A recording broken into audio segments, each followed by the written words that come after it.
once was owned by, ran by Europeans or Americans.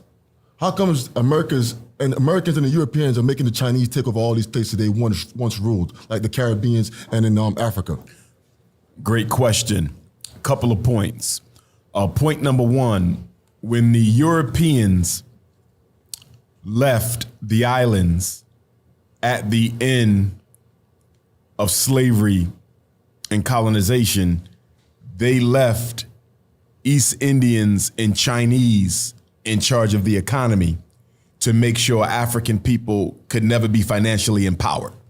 So the Chinese and the East Indians were used as a buffer between the colonizer and the black man and woman. No one expected China to reinvent herself in the modern time. So when Mao Zedong led the Chinese Revolution, it caught the whole world off guard because no one really saw China as having the potential of being an economic power.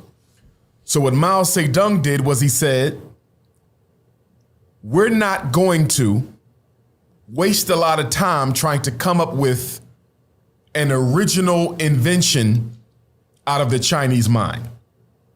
We're going to send our youth all around the world to study what everybody else does. And we're going to learn how to replicate what is already on the market. So the Chinese,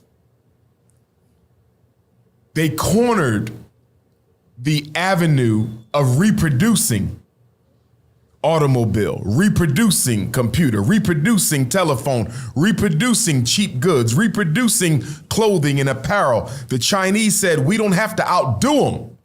All we have to do is replicate them. And in doing that, China became the Walmart of the planet Earth. Whereas from a capitalist economy, the things you sell require people to have a good enough source of income to afford it. You're selling a house, you're selling a car, you're selling an HD TV. You have to be able to afford that. China stepped back and China said, 2/3 of the world lives on less than $5 a day. So if 2/3 of the world lives on less than $5 a day, we can beat capitalism, i.e. the white man, by simply catering to the needs of the world's poor.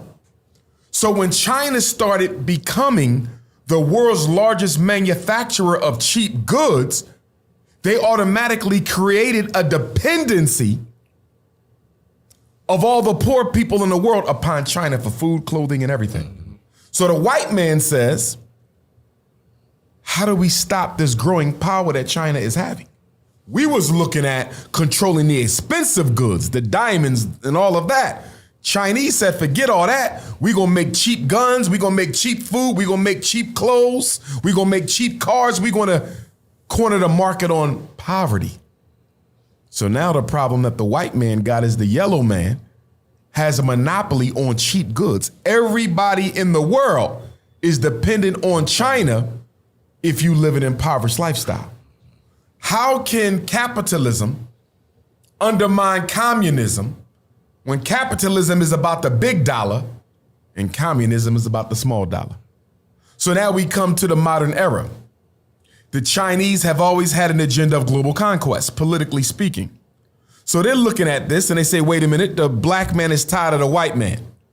But the black man is also multicultural, so the black man won't understand that the yellow man is as racist as the white man. So in the post-colonial Africa, post-colonial the Caribbean islands, we saw the Russians at first during the Cold War as an ally. Then we woke up and recognized that the Russians were still white and racist. So then when the Chinese start showing up in Africa with these loans, the black man said, well, white man didn't work. Let's work with the yellow man.